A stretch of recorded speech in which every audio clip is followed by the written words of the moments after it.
Hey, this is Black Hills Podcast. I said block. If you're interested in sponsoring an episode, I stuttered. Okay, if you're interested in sponsoring an episode, email us at blackhillspodcast@gmail.com. Subscribe to Black Hills Podcast on YouTube and like our page on Facebook. Also, don't forget to follow us on Instagram, Black Hills Podcast. And to listen to us, you can listen to us on Spotify and iTunes. If you'd like to support Black Hills Podcast, click the link and either support via PayPal or Venmo. And also to support the podcast, we've got some awesome merch here. Black Hills Podcast is a community-based project funded by viewers like you. Thank you. Thanks, everybody.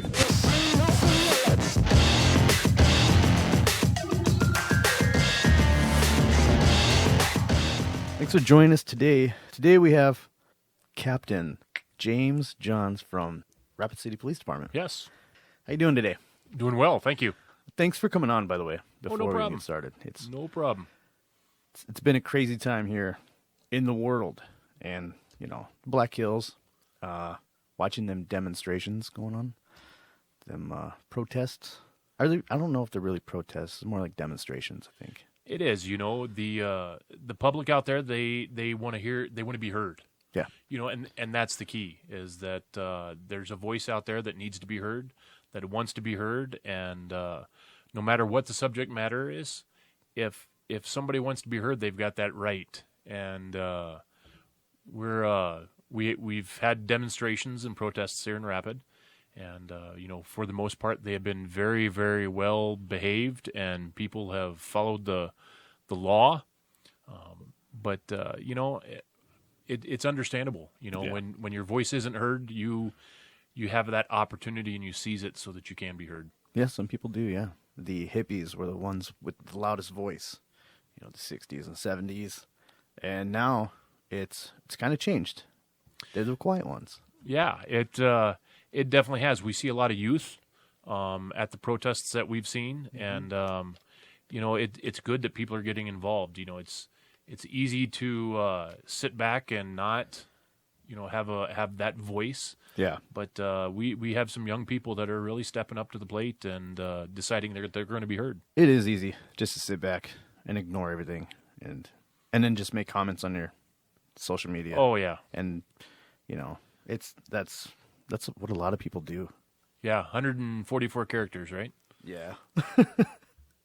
Has RCPD seen a lot of calls since COVID-19 started? Also, well, initially on when the first big lockdown and not really the wave, because we didn't see a high number of COVID cases very early on, but when everybody went into that lockdown, it seemed like the community itself kind of locked itself down, so to speak, and we were able to deal with the calls for service that we had under the new normal, and our officers were given some latitude to handle a lot of stuff over the phone, try to limit that personal contact because we were all trying to stay at home, trying to stay safe.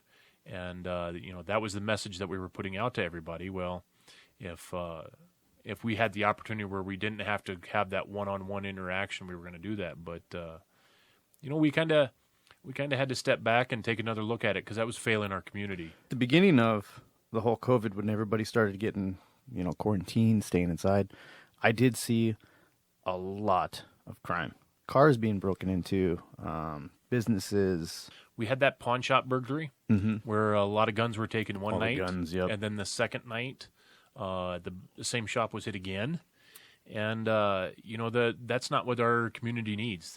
They expect better from us. Yeah. And so we went back out and said, we've got to find these folks. We got to find these guns. And we really put an effort getting proactive again and making sure that we were checking things out and stopping cars again. And yeah, you guys ended up finding most of them, right? Like except for 2 or something. I think we're short a couple yet. Yeah, but they'll show up eventually. Unfortunately, you think they're invisible? They get rid of the serial number and stuff, but a gun can always be traced. Absolutely. Yeah, especially since it's been registered already. It was at a gun shop.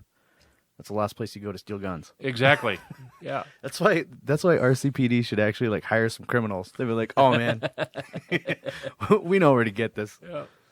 Yeah, people were upset about the Department of Health giving out people's names with COVID to, first responders and stuff, and they thought it was a breach of privacy. Mm-hmm.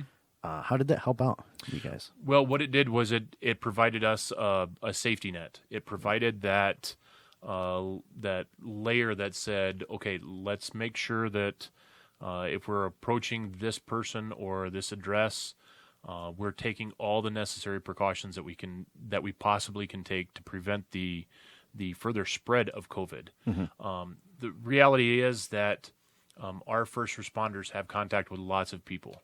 And if we know somebody has COVID, then we take all the safety precautions that we can at that moment so that the next innocent person that we come into contact with or the next citizen that calls, we don't take something to them.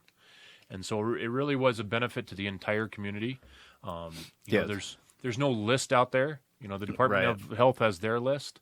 It's not like an officer can go to a computer and see who has COVID. And does it just come up flagged? Like if you guys go get a call, and then they've been flagged for COVID. Yep, the system shows that, and they're in there for a period of time because you're only contagious. The CDC says 14 days. 14 days. Yeah.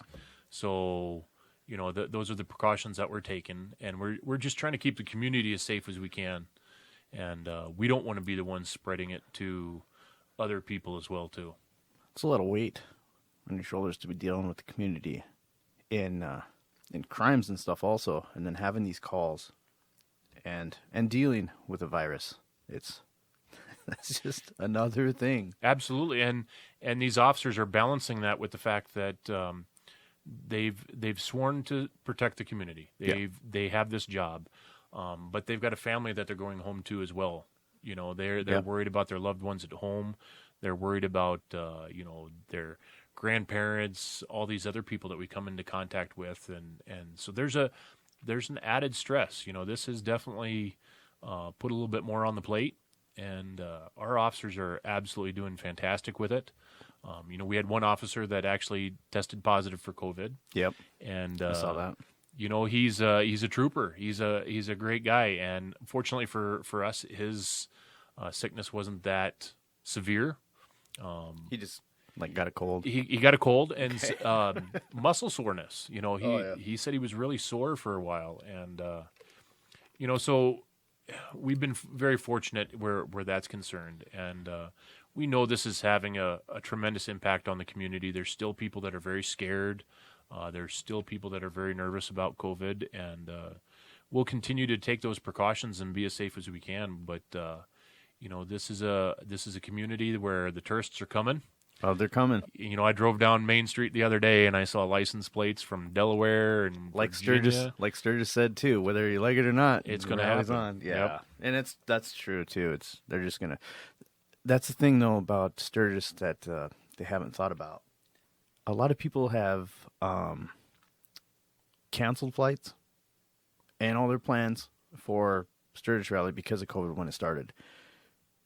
And then a lot of people in Sturgis aren't taking that into account, like how their jobs that these people have actually will make them quarantine when they go on a vacation, and they can't afford that to come here, party, and then go home and quarantine for those 14 days. Or sometimes it's just a week that your job does. And they already canceled their flights and reservations, so it's not going to be worth it. It's going to take a hit. It is, and I love Sturgis, don't get me wrong. Yeah, me too. Yeah. I have met some of the most amazing people during the Sturgis Rally. Is it a lot of work? Absolutely, it's a lot of work. But, man, I tell all my friends from all across, you got to come experience Sturgis at least once. Yeah. And, there's some great people, and it's going to be a challenge this year. It's going to be very interesting to see what the numbers are. There will be some diehards that... For the 80th, it should be huge. Yep. But it's not. Regardless, it's not. Have you ever worked Sturgis? I have been up in Sturgis and worked with Sheriff Merwin during a couple of the big ones. But, for the most part, when the Civic Center used to have concerts and we used to have the Harley show here in town. Oh, yeah.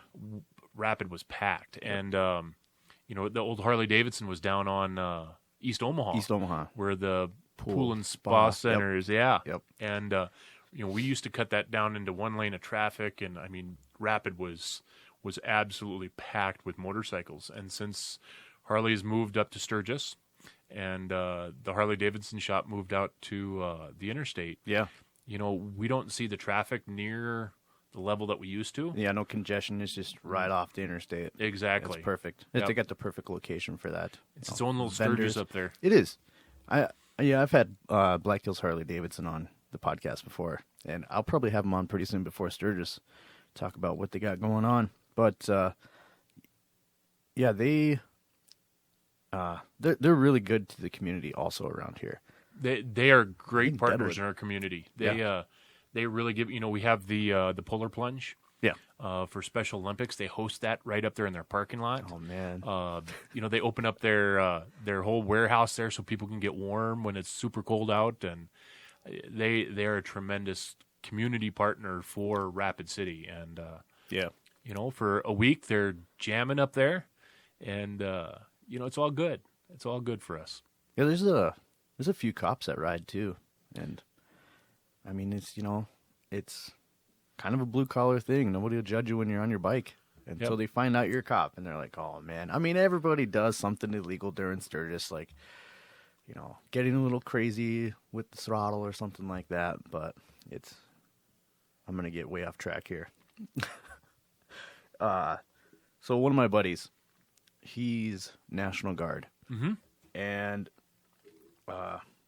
somebody started an argument with him on Facebook, and it was about how he gets away with everything because he's military, and he's never been to court, he's never done this, he's never gotten a crime. It's because he's military. And he's like, no. And he is 100% a commoner here in the Black Hills. I hang out with him. We go out and have a beer. We go to the hills. He's just a regular guy. But we don't break the law. Like, if some people don't understand, if you're breaking the law, you kind of know to look over your shoulder. I have much experience with breaking the law. I've spent my time. I've done jail, all that. A lot of my friends, too. But if you're breaking the law, you are well aware of what you're doing. And he was like, don't break the law. He's like, do this, do that. You can have fun. You can be crazy. But there comes a point when you're breaking the law. And this guy's like, no, it's because of our color and stuff like that. And I'm like, I'm brown. I got in trouble, but I knew I was breaking the law. I was absolutely out of control. And I can't blame anybody but myself. And that's what people around here need to do, is take accountability for what you're doing.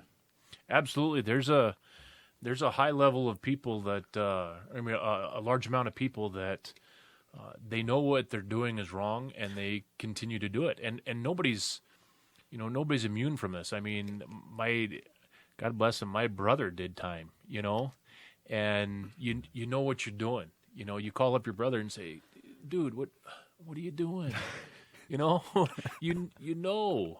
and they're like, oh yeah, I should have done, you should have done something else. And, in everybody's life, there's choices, and that's what it boils down to. You've got a choice that you need to make. Yeah. And if you choose one path, then there's consequences for that. And choose another path, there's consequences for that too. And sometimes they're good, sometimes good stuff happens when you do the right thing. And, man, if we could just get on track and allow people and reward people for making that good decision. If there was a better system on the positive side, then we're a negative based society, it seems like, especially with social media and all that stuff. I just watch all my friends and stuff. Some of them dislike the cops a lot, and some of them really put a lot of trust into the community and the police. And growing up watching both sides. I mean, if you're smart enough to understand that we're a society that we do need protection, like in our community. And it's not like, we were tribes back in the day that we protected our own from people coming in. We don't have that anymore. Everybody wants their things to be safe, their families to be safe, themselves to be safe. So it's kind of gotten away from that. Like, people think they don't need police, cops, all that. It's stupid. Yeah, it's stupid. It's amazing.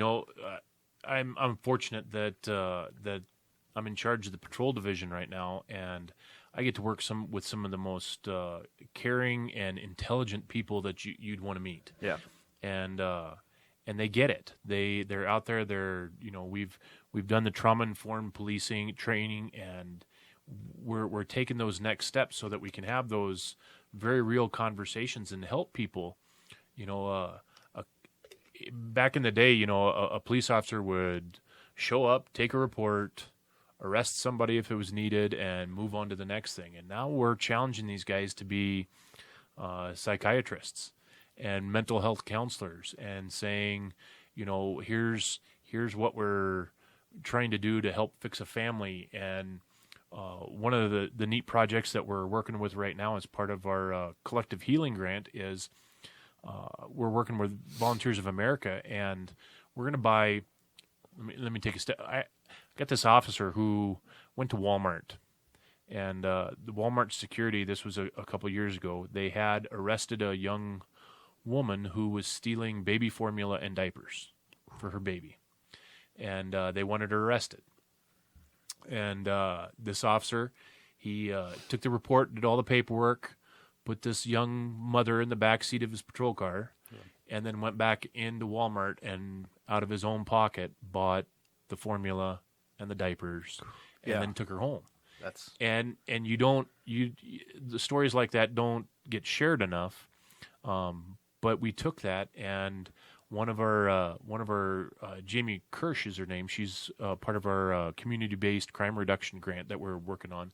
She came up with this idea of working with the Volunteers of America, where our grant is funding a ton of supplies, like diapers and formula and food, and we're going to make these go packages. And Volunteers is going to store them for us, and we're going to have a few of them at the PD, so that when we run into those instances where a family just needs something, supplies, an officer can grab it and deliver it, and it makes it so much easier. Because I tell people all the time, the police department is the only agency out there that provides service that doesn't get to say it's not my job. So everybody else can say, well, that's not us. We don't deal with that. Well, when the problem comes to us, the police department, we can't take that step back and say, no, this is. We find solutions. You guys got a lot on your plate too. And these guys, day in, day out, they continue to come to work. And do we have bad days? Absolutely, we do. Guys get frustrated. Sometimes we don't do it as professionally as we can, but man, we learn from it, and we take that step back and we review it, and we say, what could we have done better here? What could we have done differently? I went to high school here in Rapid, Central Cobbler, 1990. Nice. Once a cobbler, always a cobbler. My boys are all Stevens Raiders. Yeah. It kills me to put blue on, but growing up in the community, when I was a very young officer, we would, inevitably I would take somebody to jail, and I would hear the story of how the Black Hills were stolen from the Dakota. Yeah. And my response back then was always, dude, man, I'm 22 years old. I wasn't around when this happened. Yeah. I'm not responsible. Yep. And that doesn't provide any kind of dialogue. It just shuts the argument down, and nobody's voice gets heard then. And so with some of our trauma-informed training that we've done and some of the history that we've looked at, we've now empowered officers so that when somebody says that, the lands were stolen, we can say, you know what, you're right. they were, because that's the right answer. They were, yeah. They were. Yep. So that being the case, where do we go next? What is the next step? So that's where we have to find those community solutions. How are we going to work together to build this community, understanding that the history has not been kind? Mm-hmm. Our collective healing grant was based on the Wounded Knee massacre. Where is the American history that is saying, this happened and this was wrong, and how do we work past it? Because I've heard people in the community say, well, they don't like the Germans because their grandfather was killed in World War II. Yeah. Okay, there's legitimacy to that, but why shouldn't there be legitimacy to people that say, my relatives were killed at Wounded Knee?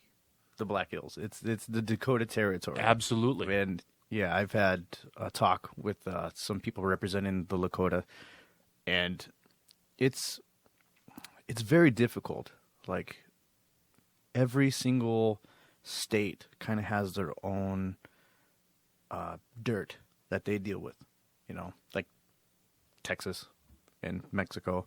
But I mean, like anywhere, any state really has anything. And we have the Lakota. So it's very difficult to continue on in the future and let history be history. Like, question also about Gettysburg, the Confederate flag on the PD with the American flag. What do you think? I know what I think about that, but it's one of those things that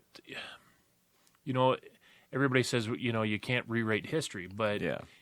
History is also written by the victor, Mm-hmm. and what is real in our history books. I can tell you in high school in 1990, the information about the Wounded Knee massacre was not there. Yeah. I learned details about things in our work that we did with this collective healing grant that we were simply just unaware of. And so things are easy to be dismissed until the evidence is right there in front of you. And we as law enforcement are very evidence-based. Yeah. That's the whole deal. And so when it's right in front of you, it's hard to say, that didn't happen, or it didn't happen the way you said it did. It's right there. As a human, it is so hard to know something your whole life, and then 1 second after you learn the real history, it's like, accept it. Every human is like that. It's very difficult. So. And that's the challenge. And so how do we build relationships so that we can tackle a lot of our community problems that we have? One of the things that we deal with on a day in, day out basis is our homeless and our chronic inebriated people in Rapid City. How do we deal with this? How do we build a partnership that the community can take responsibility for this? Yeah. It's easy to say, oh, you just go hide in the bushes over here. Well, that's not what we're about, and that isn't serving the basic needs of human dignity. So how do you build those partnerships so that we can find effective solutions moving forward? Our care campus has been a huge step forward, mm-hmm. but what's happening behind the scenes where people aren't seeing what's happening is we've got a team of our quality of life officers that are reaching out to a select few of these folks, trying to get them back on their feet. And we've won a couple times. We've got some victories under our belt where we've taken somebody and they are, each time they go to the care campus, they get visited. Are you ready to change? Are you ready to do something different? Are you ready to take that step? And you continue to do that work, and finally the light comes on and they say, okay, I'm willing to try. Yeah. And then we put all of our weight into that, and we, you try to find housing, because that's the basic need of, Maslow's hierarchy of needs right there. Yeah. If somebody can't feel safe in the place that they live, they can't attain anything else higher than that. So we find them that housing, we work on getting them jobs, we get treatment. So can we fix the entire problem in one fell swoop?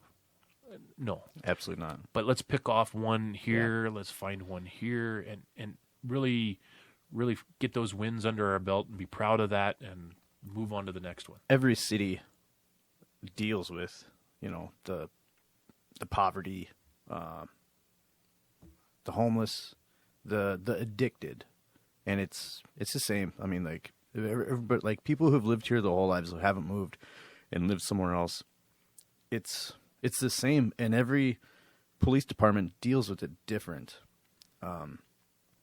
You actually do see how they treat them and what goes on, and they actually, like, I was down in San Diego, and you could see some of the officers down there when we were skating. They knew him by name. It was like it was a regular daily go around, and we were like, "Oh, look, it's the cops!" But this cop sees somebody like laying there, and we were skating next to Mission Beach, which is really nice. And he was like, "Come on, so and so by the name, we got to go." He's like, "I'll give you a ride," and he was like, "What?" And it's like a regular thing. Yep. Like, we were astonished though, and that's the way it is here.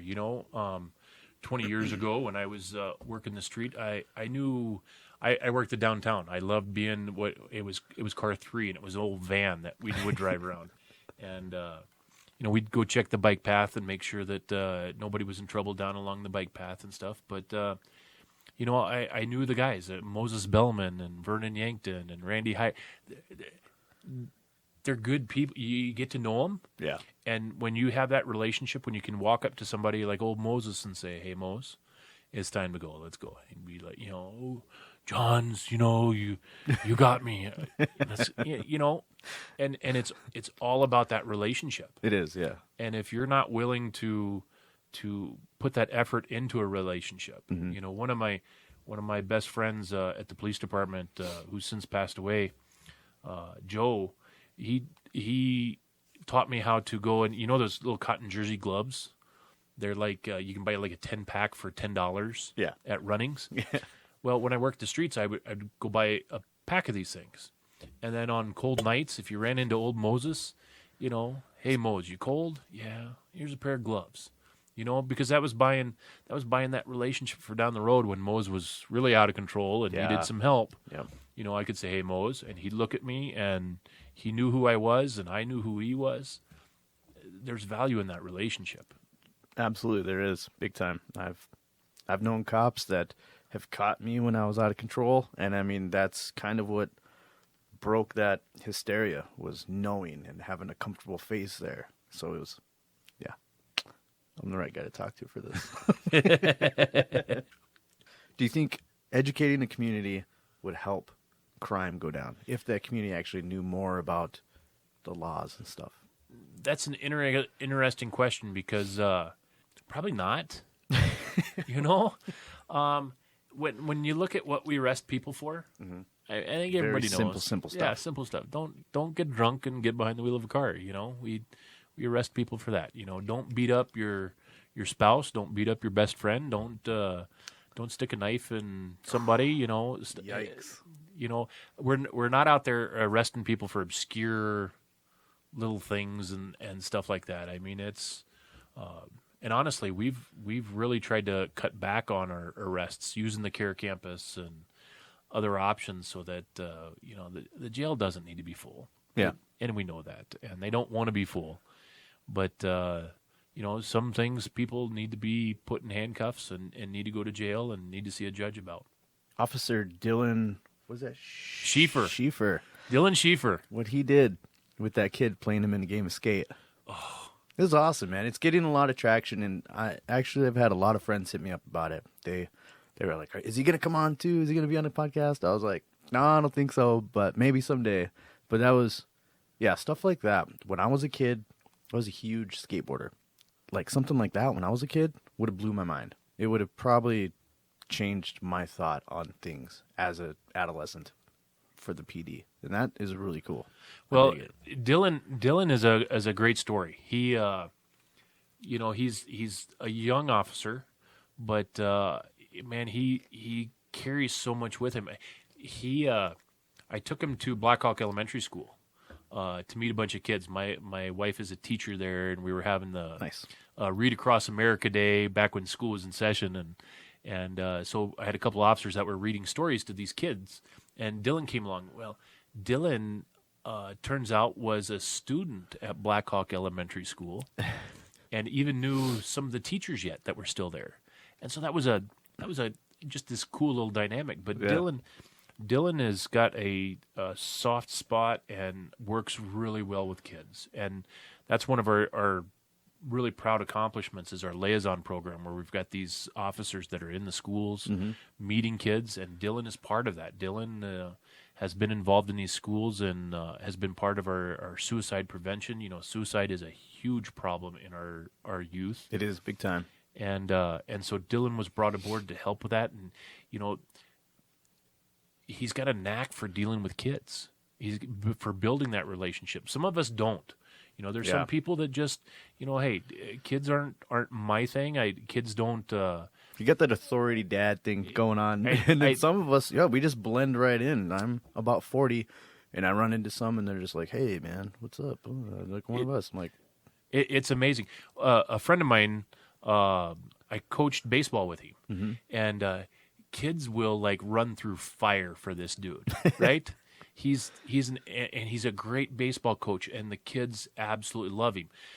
I don't make that connection, but what I was good at it was making the parents show up, making the parents put their volunteer hours in and keep everything organized. And so I took care of that and allowed him to just be this coach and the guy that the kids loved. And so that's our goal, is to find guys like Dylan that can go out there and be part of the kids' lives. And you know, this kid is going to remember it for the rest of his life. You know, yeah, big time. And people that see the story are going to say, "Look, this is Dylan Schieffer. This is Officer Schieffer who did this for this kid." You know, and there's tons of stories out there, and we're doing a better job all the time of trying to get those stories out. But you know, there's some officers that, I'll be honest with you, are doing incredible things for people. And they don't want the attention. They don't want that story. They don't want to be the focus. And so you kind of got to pry it out of them sometimes. But you know, we've hired the best people that we can, and it's all about this relationship, this one interaction at a time. Yeah, something like that too. You can smell genuine, and then just something just to make the community be like, "Oh, the police department's trying to look good again." Like, that is 100% genuine, and that's awesome. Like, hands down, props to that guy. It's amazing. I got a Twitter account, and I saw that, and I tweeted the story out, and you know, I use my Twitter for I try to be positive. I try to show the good things that are happening, and Rapid City is an amazing community. I've been lucky enough to travel. I've been lucky enough to meet law enforcement officers from all over the country, and we are truly blessed to have what we've got here in Rapid City. Beautiful backyard too. Oh yeah, absolutely. The hills. What could be? But now, I did spend some time in Alaska as a kid. Ooh. You know, I grew up in outside of Fairbanks, Alaska, up at Eielson Air Force Base, and you know, I thought that's where I would be living, but I found a pretty little rancher's daughter from western South Dakota, and I've stayed ever since, so it's been good. Has the RCPD seen a decrease in DUI since Lyft came here to the Black Hills? You know what? I think they're having an impact. I think having that option means one or two less. Yeah. And if that's the case, absolutely, it's worth it. You know, if I kind of did some digging.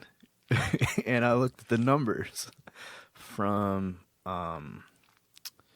last year, or not last year, 2018, it was around like 900 something, or I don't know, like, regardless, it was over 200 less DUIs since Lyft got here. And that's an abundance. It's awesome. That's more people. I mean, I think people should get rewarded too for using Lyft so many times. I got friends that they do at least. Somebody had like 180 lifts in like 6 months. wow. Yeah. Wow. You know, and I tell all the young officers when you're talking about DUI enforcement, done this long enough to see what DUIs do to the community, what they do to families, and So I tell them all the time, I say, if you take somebody off the street for a DUI, you've either prevented a crash, you've prevented somebody dying, you've prevented an assault at home, because, if you're drunk and you drive yourself home and you're apt to get into a fight with your loved one at home, you have no idea what you've taken off the table. Yeah, there's so many different sort of ways that whole situation could turn into a huge impact here in town, like motorcycler getting hit by a drunk driver. If we can prevent one of those scenarios from happening, that's awesome. So I applaud Lyft, Uber and whoever else is out there. That's what, we even had, do you remember scooters? Yeah. We had scooters here in Rapid City, and those guys would,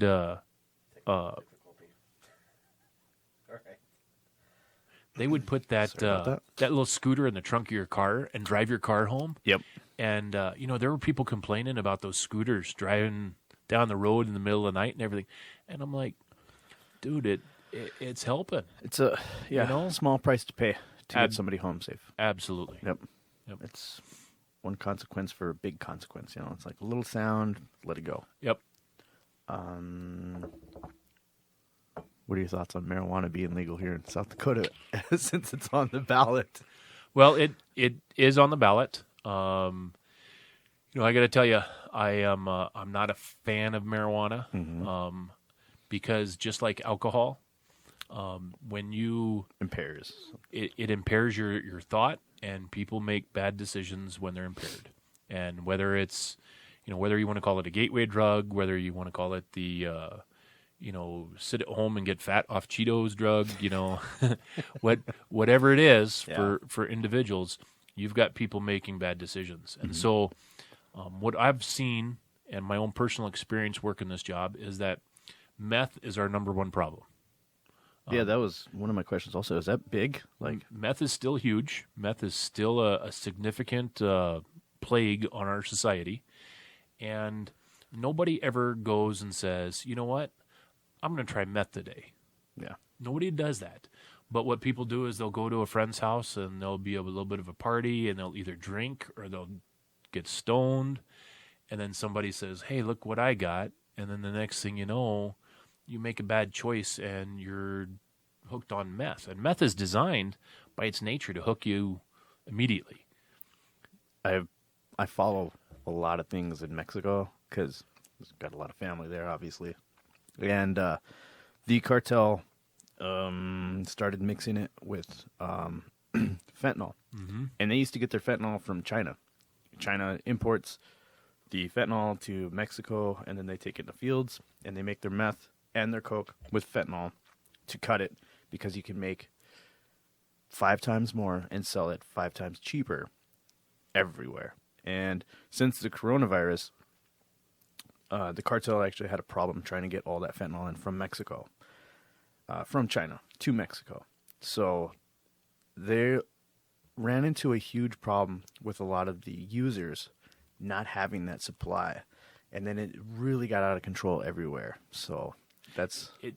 I tell you, it's a challenge. I have seen meth destroy not only individual lives, but it destroys families. It destroys businesses. Yeah, there's nothing good about it at all. Absolutely. And like I said, nobody ever starts off saying, I'm going to do meth today. No, they're drunk and they try meth, or they're smoking weed and they get it.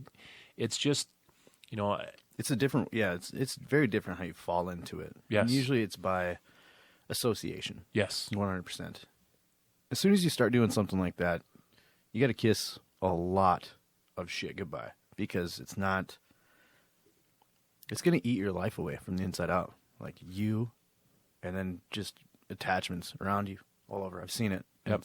It's ugly. People will do amazing things for that next high, and it's tragic, Robberies, yeah, for sure. It's the robberies, but it's the homes that you walk into when little kids don't have groceries in their fridge, when they don't have diapers, when they don't have their basic needs met because mom and dad are tweaking, and that's the sad part, because it normalizes it.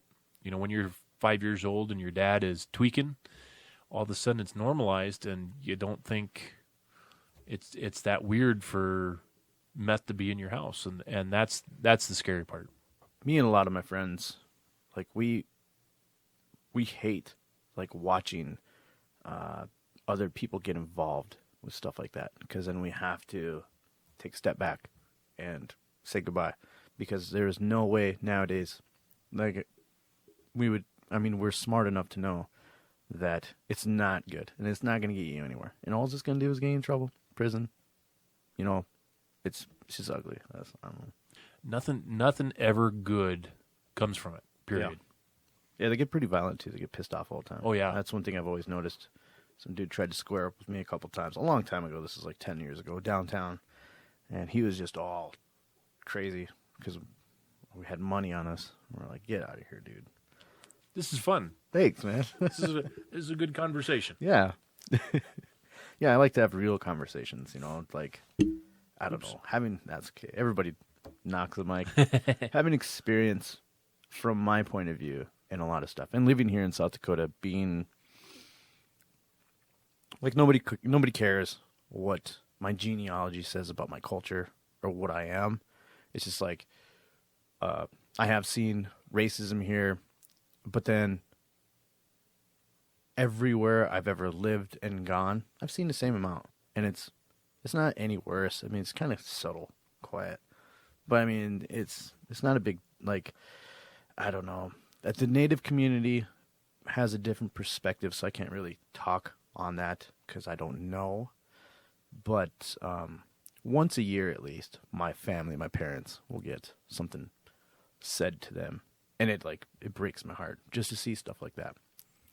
But it's usually some asshole that's drunk, or something like that, or on something, and that's basically what it is. It's nobody normal, law-abiding citizen who's walking by and just yells something. It's somebody who already has problems, and that's basically where you see it.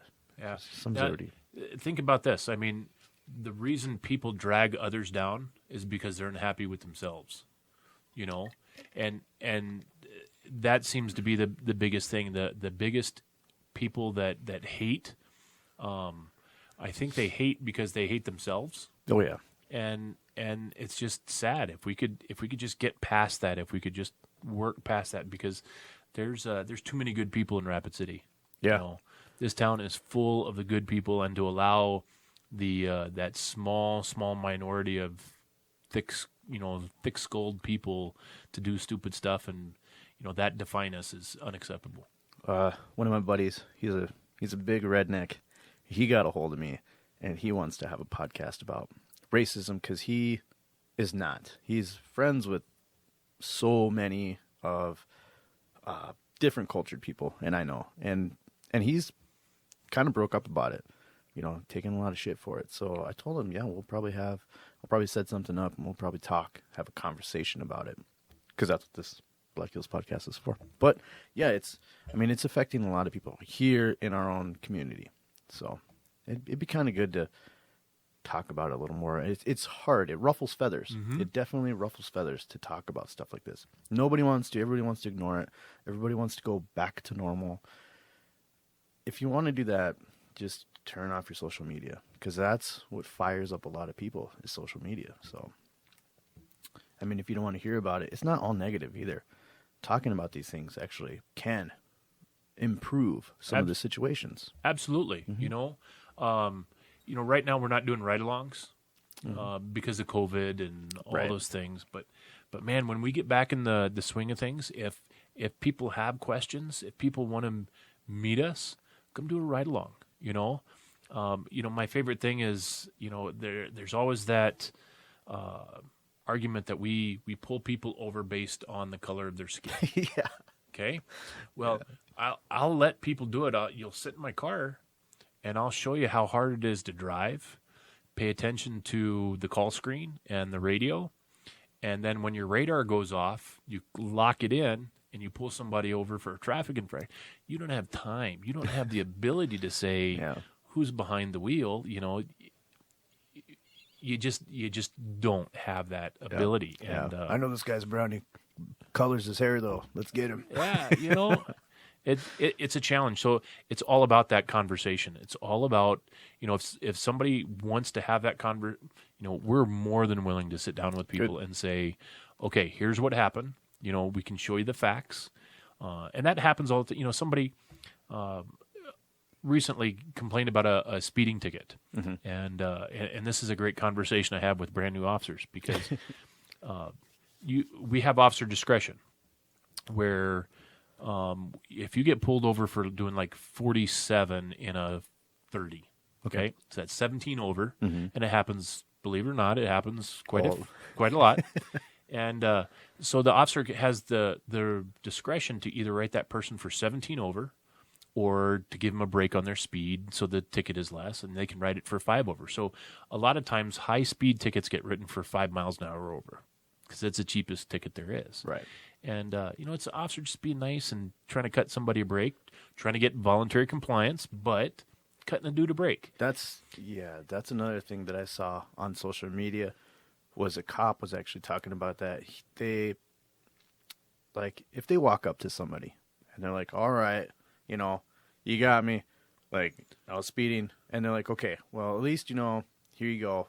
But then you walk up to somebody, and they got their phone out, and you're like, you're wrongfully pulling me over, and they're going to be an asshole about it. You're going to give them the full one. Any human. It's not just being a cop. It's somebody comes to your job, like if you're a banker, and they say, no, you gave me this much. Like, I'm not wrong. Like, come on, man. Yeah. And then you're just going to be like, you know what? You don't get your money back. Yeah. I tell new officers to always have your mind made up before you make that contact on what you're going to do. So you don't allow the driver's attitude to, really impact what you're doing on your ticket. But, I get it all the time. I hear people, well, Rapid City police officer pulled me over for 5 over. Here's my ticket. I got a ticket for doing 5 miles an hour. No, you didn't get a ticket for doing 5 over. You got a ticket that was written for 5 over, but you were doing 17 over. The officer cut your break. Yep. And so there's those interactions that, again, it's all about this one-on-one conversation saying, here's what's going on, here's reality. We've got body cams now, and those were introduced in 2019, right? Yep. And a great program. I've had lots of people that call in and say, hey, your officer was rude or called me this. And I say, okay, come on in. You and I can sit in my office. We'll watch the body cam, you and me together. Well, you show me, show me where the officer was rude. And, it protects our officers, but it also protects the community as well, too.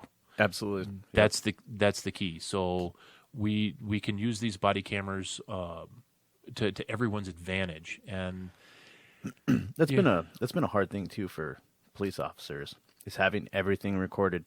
Like, it's not about doing something wrong either. It's just, you start, like, if your job, if you have a desk job and you have a camera facing you the whole time and your boss is watching you, you're afraid to pick your nose. It's just like people don't put themselves in that position where you're being, even if you do your job correctly, you're still nervous. It's another thing. And it's like, they were just introduced in 2019, so I'm pretty sure some of the officers are still getting used to that. They are, and even I am.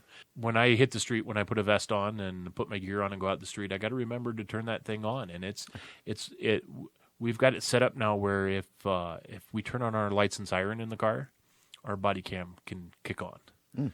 That's good. We've got these new tasers. We've got a new batch of tasers that we're training officers in and bringing those out. Those will kick on the body cam if they're pulled out of the holster. Oh, there's a trigger there. So, all these times that we're trying to tell these officers, hey, make sure you turn on your body cam. Well, in the heat of the moment, I don't want them thinking body cam. I want them thinking, officer safety, public safety, things like that. Yep. And then the body cam is secondary. So if we can use technology to create these triggers where that camera comes on, we're going to be better off. Yeah, that's genius. Absolutely. That's awesome. So one thing I saw on the internet was thoughts on questioning an officer when they come up to you and they say, 1, am I under arrest? And they say, 2, am I free to leave? Without even the officer, like, making his point, and then they just head out. Because am I under arrest, and am I free to leave? Elaborate for me so some of the people understand detention. Yes. Okay. So this is one of those internet things that just it grows, man. So much bad information is going to come out of the internet too, and it's going to mess up people's. Oh no, I saw this on the internet. It's right. Like, no, it ain't. Yeah, it's a challenge. We do detain people without arresting them, and you could even be put in handcuffs under a detention without being arrested. And that's what you have to keep in mind. Now, other things come into play there. Obviously, there's some technicalities with questioning and things of that nature. But we do detain people, and we say, "Hey, what's going on?" Mm-hmm. And if you're not out committing crime, if you're not out there doing stupid stuff, you tell us what's going on, and you're going to be on your way. That's it. Yep. But if you start that conversation with, "Am I being detained?" or "Am I under arrest?" Well, yeah, you're being detained. So that's just not a good way to start off that conversation, because officers are going to be, you can always go from being a nice guy to being mean, but you can't go from being mean to being a nice guy. So just start off being nice, figure out what's going on. And you know what? If somebody wants to say, "Sir, I'd like to invoke my Fifth Amendment right to remain silent," all right, knock yourself out. But then be quiet. Tip. Absolutely. I see lawyers on the internet all the time that are say, "Just shut up." Yeah. If you've committed a crime, for sure. But if you're out, and they're like, "Hey guys, something happened over here. What's going on?" Like, "Oh, am I under arrest?" No, don't be an immature idiot. And we don't want to take people. I'm telling you, we don't want to take people to jail. That is not a goal. That is not a goal for going out there. Paperwork. It is paperwork, and and honestly, with the system that we have at the jail, you get taken to jail, and they score you on the new PSA system. And if you don't have any failure to appears, or the offense is low level, you're going to get out of jail in an hour. Yeah. Without a bond. So it doesn't do us any good. I mean, there's no win for us to take people to jail. That's not the point, But if you're out at 2:00 in the morning walking through a neighborhood, and it's a neighborhood that's had some break-ins and some windows smashed, we owe it to the community to stop you, and find out what you're doing. If you didn't do anything wrong, talk to us, please. just talk to us. Yeah, it's all verbal, and you have to. Some people get really nervous when a cop comes up to them and starts talking to them. That their communication goes out the window. So it's also the cop's attitude that kind of sets them off, to how they're going to engage each other. And sometimes it takes a minute to find that level of communication, because you don't know, or they're there to, some officers use respect as an authority, but respect is more equal than it is an authority. Yep. And that's the big difference between how people throw around the word respect. Is not an authority. It's like an equal. I don't know. A lot of times when I've had cops come up to me, I'm just like, "Hey, man," they understand my voice, my tone, and everything. Like, "Oh, hey, this and that." I'm like, "Okay, yeah, I'm in trouble." drop an F-bomb on me when I walk up. It's not going to go well. Yeah. It's like, let's just have this relationship. Let's figure out who you are. I'll let you know who I am. That's not a problem. So let's just work through this. But unfortunately, we meet too many people after they've made a bad decision. And, it's going to go downhill from there. It's an immediate stereotype, too, some officers actually are stereotypical for looking for somebody for crime, or you fit the description. And then also people, civilians, as soon as they see a cop, stereotypical, he's an ass, he's going to try and get me for something. Oh, man. But, are you hiding something? That's what's going to make you nervous. If you're doing something wrong, you're going to be like, "Shh." If you're not, you're just like, "Oh, I got none." Yep. Whatever. It's not, it's your nerves, too, People. Yeah, exactly. Break the law.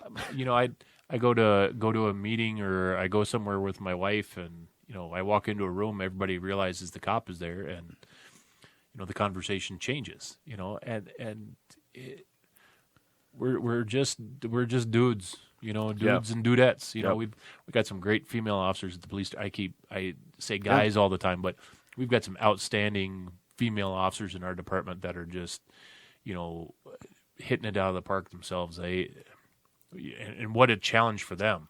We don't see, in a perfect world, we would be half men, half women in our police department because we should be a reflection of our community. And some of them, just don't want the job either. they don't want they don't want to deal with it. Yeah. So. Some guys don't even want the job. Exactly. It just doesn't fit. Okay, this is a subject that it is very rough. A lot of people don't like to bring up, but especially talking with an officer, in 2019 there was around 230 former and current officers in over 38 states that died from suicide. And the numbers have definitely risen since 2018. Their jobs are getting harder. The stress is getting more. And now, 2020, it is crazy. I mean, like how they're all going to be able to reflect on this, a year from now. And that's usually when it starts hitting, when it all starts sinking in.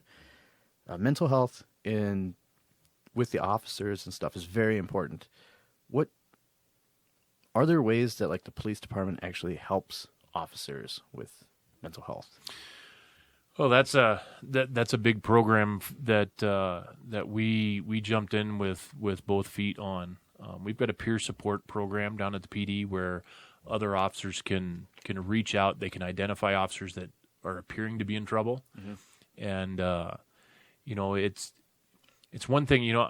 I'm the captain of the patrol division. If I bring a guy into my office and sit him down and say, "Hey, how you doing?" It's by nature. He's not going to tell me that he's struggling, Yeah. But if we can get one of his peers, if we can get one of those buddies that was just on that last call with him to sit him down and say, "Hey, dude, what's going on? I noticed this," and we can get him some help. We can get that first level of understanding that there's an issue, because this is a tough field, and for a lot of us, we believe that law enforcement was a calling. I've got a good friend who is a priest at our church, and he believes that God called him to be a priest. Well, I believe that God called me to be a police officer. And so when we deal with these bad things that we have in the line of work that we do, and then you hear the cries of police are racist, and you're not racist. You know deep in your heart that the reason you're a police officer is to help people and make a difference in the community. It hurts. There's a level of hurt there that these guys are going through, and then you add the trauma of holding somebody's hand as life drifts away from it. It's hard. It messes with you a little bit, right? It does, Yeah. without a doubt. I've got certain calls in my mind that I could take you back there 15, 20 years ago and put you right in the spot and tell you exactly what happened from that moment to the next moment, and It's traumatic. It is. And so if you don't have other things going on, if you don't have a peer group that you can rely on, we've got a doctor down that's on staff at the police department with the sheriff's office as well too. He's a psychiatrist who will sit down and he will work with people. I was part of the catharsis program that would go do critical debriefs after a traumatic event. And I was lucky enough to go out to New York after 9/11. And I did debriefings with NYPD officers that were still having trouble really coming to grips with what they saw and what they did. And, man, I'm here to tell you, everybody wants the same thing. Everybody wants to be able to close their eyes, go to sleep at night, and not have nightmares, not worry, not have that Anxiety. Exactly. Nobody wants that. And everybody has that, whether it's a police officer, whether it's somebody in the community that lost a loved one, was involved in a car crash, was abused as a child. Everybody's got that. So if we can learn to deal with that ourselves, we're going to be better able to help other people in the community get through it as well too, because everybody's dealing. you never know what demons somebody's dealing with. You can't see inside my head and know exactly what is going on. I don't think you want to know. But just I can't see inside your head and see what is there. Now we can talk, we can have a conversation, and we can learn about each other. Mm-hmm. That we can do. But you never know what somebody's battling with in their life, and so to judge them or make a decision based on an initial instant, man, that appearance, that's just bad. That's just a bad thing to do. I got a lot of friends who are in the military, and I've had them on the podcast actually talking about their PTSD and stuff like that, and how they had counseling and stuff, but they've had to find their own way to deal with it, and that is the hardest thing. Is something doesn't work for the same person over and over, especially with police officers. The things I've seen, some of them, it may not have affected them. Other ones, I mean, they may be a little more sensitive, and then they'll bring it back to work the next day, and that's what might make a climax in a situation also. So it's good that the Rapid City Police Department looks at those things and tries to, correct them. And we tell these guys to find stuff that you love to do. Yeah, everybody needs a hobby. Away from the business. Mm-hmm. My safe spot, I can tell you, is on the Missouri River with a fishing pole in my hand, kicking back with my dad. That's where I can kick back and forget about everything. And that's pretty cool. Or being with my wife and my boys and going on a hike. Those are the things that we cherish. And I just told new officers this yesterday. I said, if you allow being a police officer to define who you are, mm-hmm. you're on the wrong path.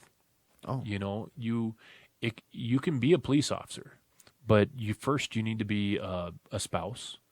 You need to be a father. You need to be a mother. Those are the things that truly define you. And policing allows me to be a good dad. It allows me to be a good husband.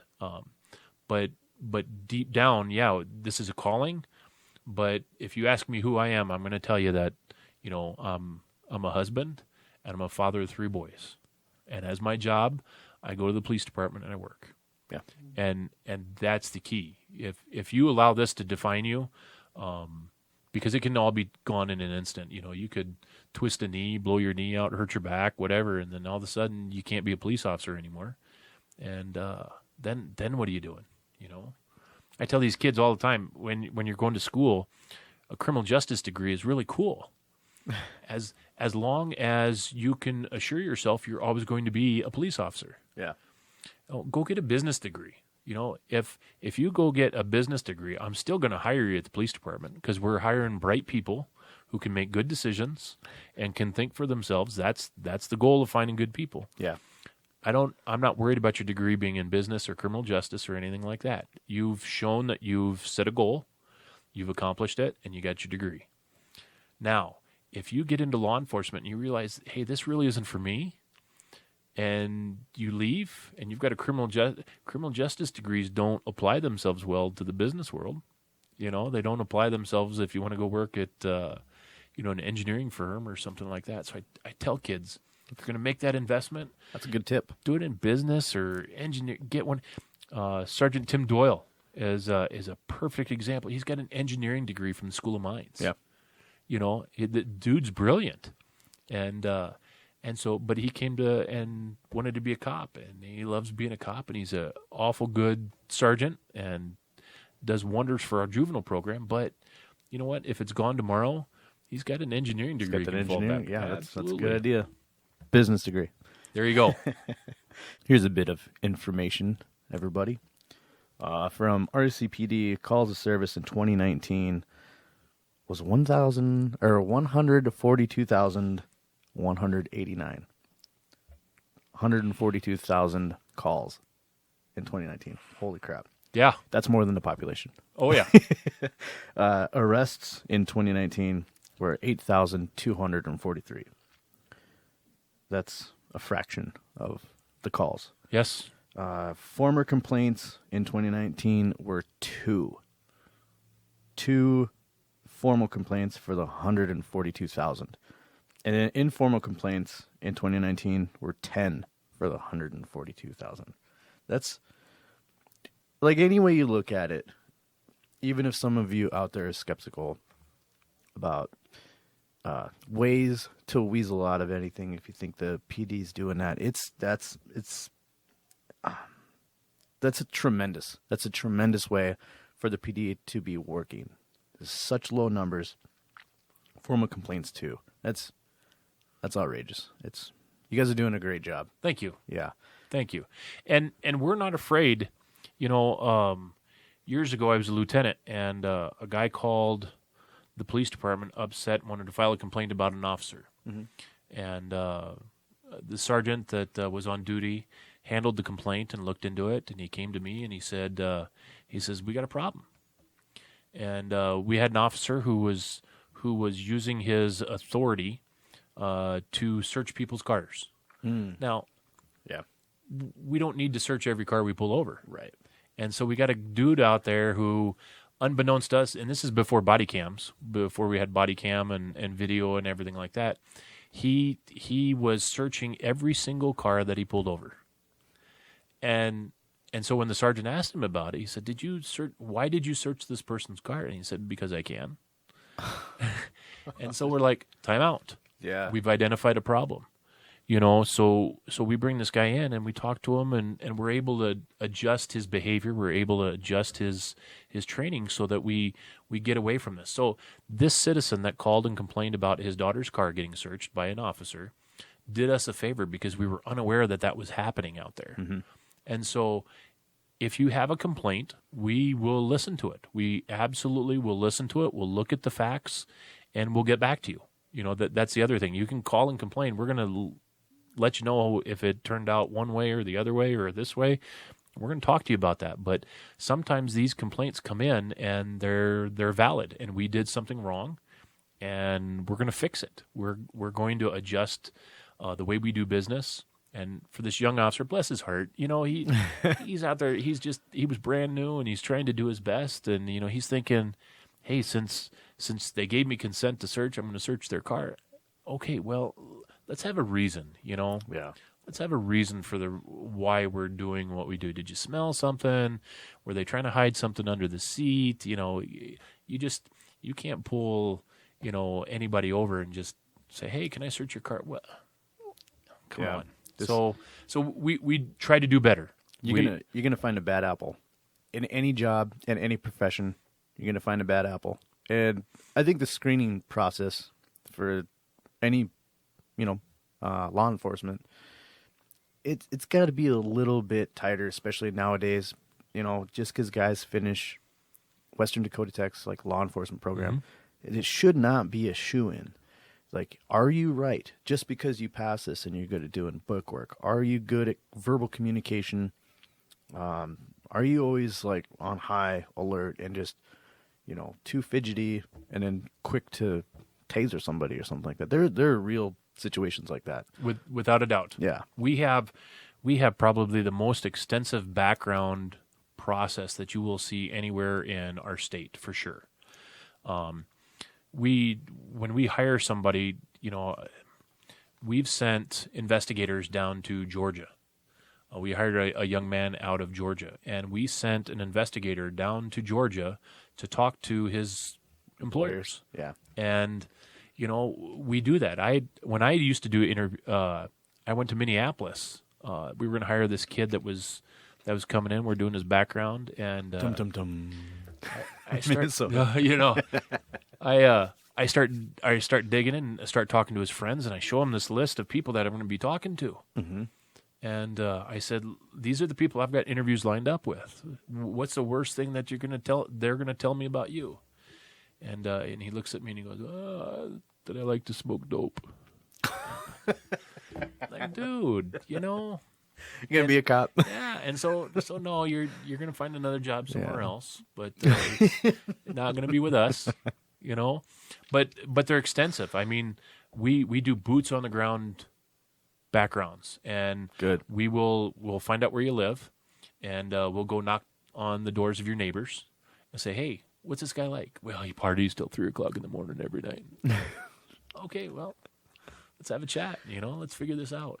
Because we don't need that. We need people that are level-headed, that can think on their feet, and that have a good background of making good decisions. And there's some people out there that they've got one or two mistakes in their past, that want to become police officers. Hey, we're all about that. We are all about redeeming and making something better of yourself. Yeah. But we got to see it. You got to be able, Got to be able to prove it. Yeah. Exactly. Yeah. And so we rely on people's employment history. That's huge. I think the RCPD should actually hire a couple criminals because I mean honestly, like having that background of just knowing like you can sniff out anything. And I mean even in the department, like criminals can. Like it's second nature. It's like not like you chose to do crime. It's just like I don't know. Maybe you ran with the wrong crowd and then you got in trouble. But then it was just you're fine with it. You're like whatever, And then you don't want to be bad. You just know that. You know how they work. You're familiarized with it. But you make better choices just like some people do. So I think so. It's all about growing up. Like what's that? Catch Me If You Can. Yeah, like that dude's brilliant. Abagnale. Yeah, it's like he was a criminal, but the FBI hired him, and he's just catching criminals left and right. Yeah, I think that is a genius. There's no way somebody who never had experience with stealing guns is going to be able to find guns. It's going to take some investigators. It's going to take you can follow a paper trail and do whatever, but if it was like a criminal, you'd be like, I know who did it. Yeah, and it goes back to that relationships. It's relationships too. Yep. There's a pastor. His name is Ken James. Kenny was a Rapid City police officer when I started here at the PD back in '95, and he since left us, became the chief of police in Flandreau. Has done a couple other things, but now he's a pastor in Sioux Falls. And Kenny is one of the wisest men I've ever met. And he's very soft-spoken and very easygoing. And Kenny was awesome because if I was looking for somebody, I'd say, hey, Kenny, I am looking for Jimmy. And Kenny'd go, I know his grandma. Give me a minute. And an hour later, grandma's calling me and said, Jimmy's at the house, come get him. And I'd go up and talk to Jimmy. And I mean, those, and Ken will tell you, it's all about those relationships. It is about relationships. Yeah. All about that. Yep. That's one thing about having some sort of criminal too. Is it's just relationships, It's like, okay, look, I know how to deal with this guy and this and that. Yeah, that's perfect. But, okay. Thanks for being here. Hey, not a problem. I really appreciate RCPD. You, Captain James Johns, taking your time out to be here and talk with us in the community. Well, it's been a pleasure. This is new to me. This is not a news interview where there's going to be a 10-minute or a 10-second snippet of what I said. Yeah, and, we lose nuance. Nuance is everything, and I tell people that all the time. Yep. Man, you just lose that in a 10-second snippet on social media or the news. So. Yeah, for everybody who watched this and who's listening, I hope you got something from this. Hope you enjoyed it. I hope to have the RCPD on again sometime. We can talk with some other officers, see how it's going. Black Hills, take care. Captain? Thank you very much. Take care. You too. Bye, everybody.